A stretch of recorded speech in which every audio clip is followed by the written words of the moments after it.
Assalamualaikum warahmatullahi wabarakatuh. Waalaikumsalam Waalaikumsalam warahmatullahi wabarakatuh.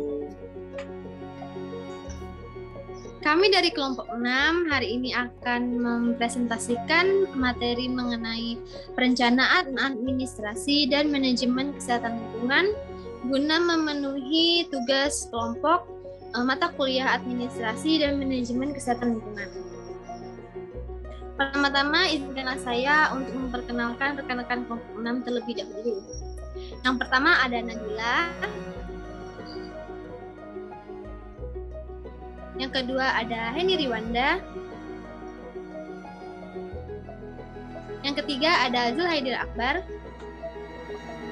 Yang keempat ada Rahayu Islamiati. Dan yang terakhir ada saya sendiri, Cahnia Ambarwanti.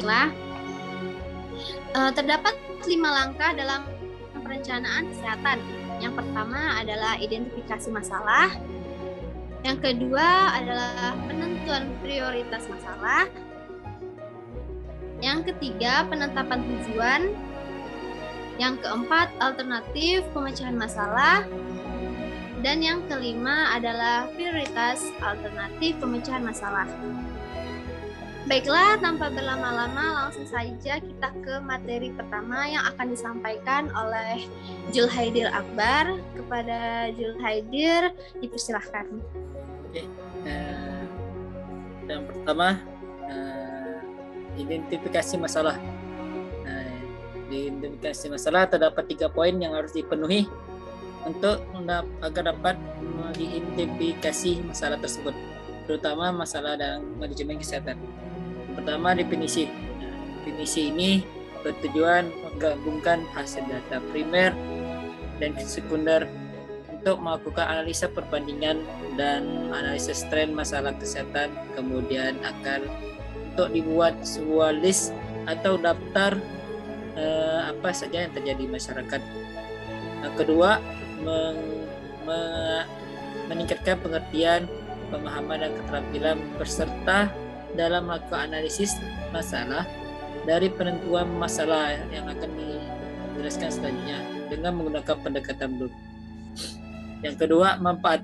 Manfaat ini dimaksudkan untuk memperoleh informasi tentang faktor-faktor apa saja yang mempengaruhi kejadian suatu masalah dari berbagai aspek, yaitu lingkungan, perilaku, pelayanan kesehatan, dan hereditir atau kependudukan.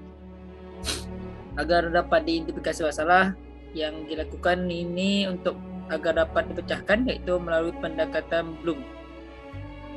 Pendekatan Bloom ini menurut konsepnya jelaskan bahwa masalah derajat kesehatan ditentukan 4 faktor, yaitu lingkungan, perilaku, pelayanan kesehatan, dan genetik. Genetik ini masukkan dari hereditar, yaitu faktor kependudukan.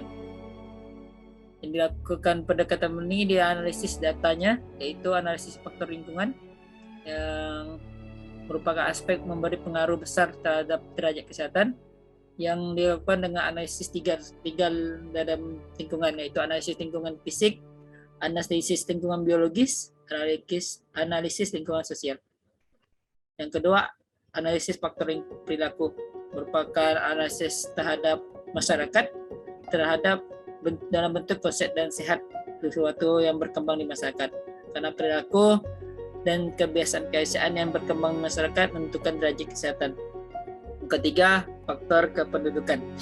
Analisis faktor kependudukan ini didasari dengan analisis demografi yang mencakup jumlah, komposisi, struktur pendudukan, pertumbuhan, mobilitas, dan persebaran penduduk. Data yang dibutuhkan juga harus lebih spesifik dalam jumlah yang untuk balita, ibu yang hamil, bayi, dan lain-lainnya. Yang terakhir, analisis dari program pelayanan kesehatan. Analisis ini meliputi upaya kesehatan dari pelayanan kesehatan, pendekatan sistem, yaitu meliputi input, proses, dan output.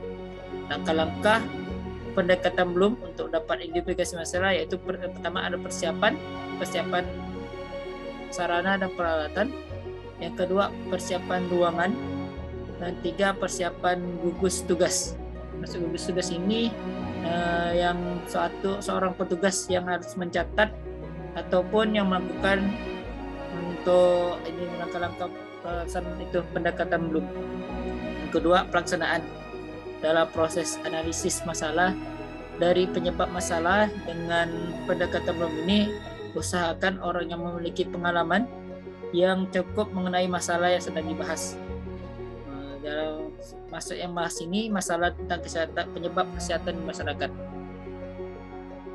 Dan itu yang merupakan langkah-langkah pendekatan belum untuk agar dapati identifikasi masalah suatu penyebab kesehatan masyarakat. Selanjutnya akan dijelaskan teman saya, yaitu Henry Riwanda.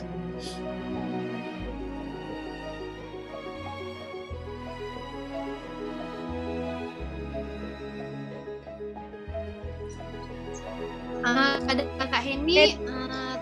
Mood Hen, hidupkan lo moodnya. La ilaha illallah. Baiklah, di sini saya akan menjelaskan penentuan prioritas masalah yang terbagi menjadi 3. Yang pertama, definisi. Definisi penentuan prioritas masalah kesehatan adalah prioritas suatu proses yang dilakukan oleh sekelompok orang dengan menggunakan metode tertentu. Penetapan prioritas memerlukan perumusan masalah yang baik, yakni spesifik, jelas, ada kesengajaan dan dinyatakan secara kualitatif dan kuantitatif serta dirumuskan sistem. Yang kedua, manfaat. Untuk menentukan urutan masalah yang paling penting sampai dengan yang kurang penting. Yang ketiga ada metode Briand, yaitu metode yang akan dijelaskan adalah metode Briand dengan menggunakan skor tertentu pada 5 kriteria, yaitu magnitude, severity, vulnerability, cost, dan community concern. Masing-masing kriteria diberi skor. Kemudian skor dikalikan. Hasil perkalian ini dibandingkan antara masalah-masalah yang dinilai. Makin besar skor makin besar skor, maka makin besar masalahnya, sehingga makin tinggi skala urutan prioritasnya.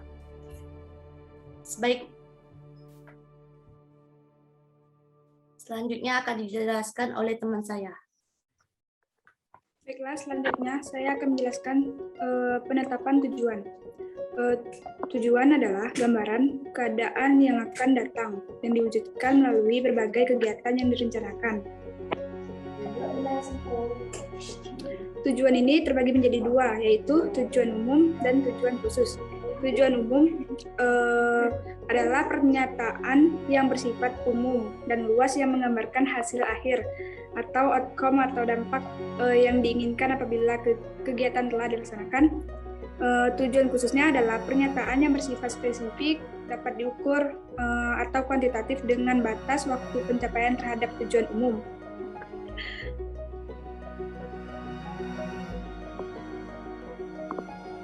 Metode yang digunakan yaitu metode brainstorming. Metode yang akan dijelaskan adalah metode curah pendapat atau brainstorming. Langkah-langkahnya metode brainstorming ini sama dengan pada saat menentukan alternatif penyelesaian masalah. Baiklah, selanjutnya akan dijelaskan oleh teman saya.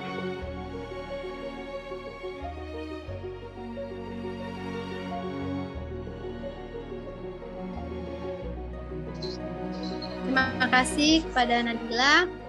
Baiklah, materi selanjutnya akan disambung oleh rekan saya Rahayu Islamiati. Kepada Rahayu, dipersilakan.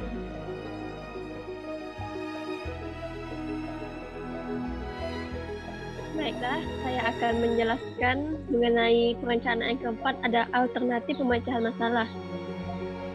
Metode yang digunakan di sini adalah brainstorming untuk membuat list alternatif pemecah masalah yang memungkinkan untuk dilaksanakan. Metode brainstorming adalah suatu teknik yang efektif untuk membantu melakukan identifikasi masalah, menentukan penyebab masalah, dan mencari cara pemecah masalah.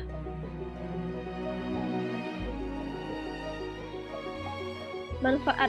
Manfaat dari kita melakukan alternatif pemecahan masalah, yang pertama dapat digunakan secara efektif untuk memperoleh ide, untuk menentukan masalah, identifikasi masalah, memilih prioritas masalah, serta mengajukan alternatif pemecahan masalah.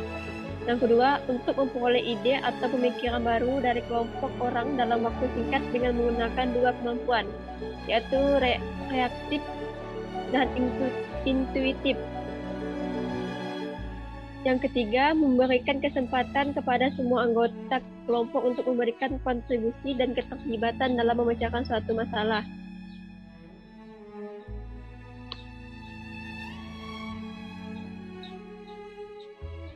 Yang terakhir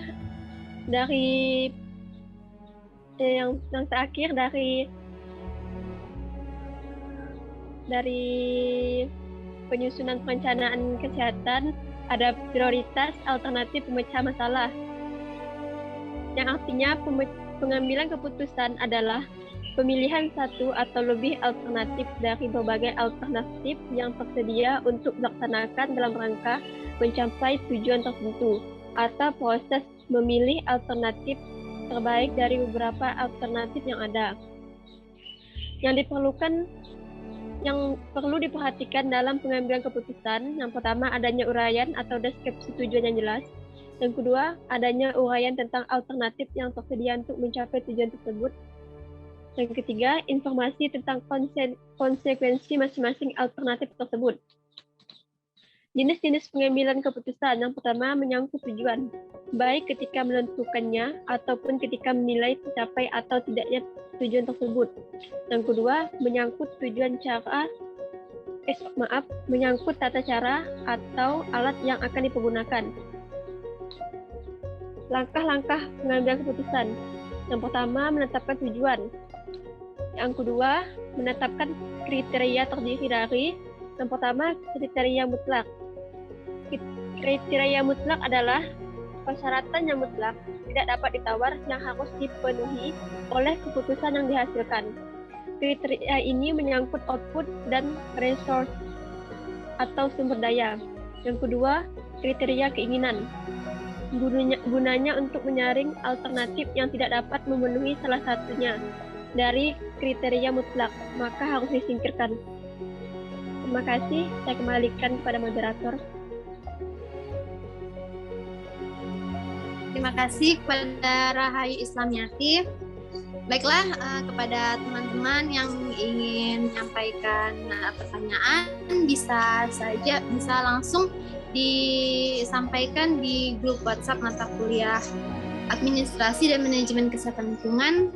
Kami tunggu dari kelompok 6. Baiklah, segitu saja.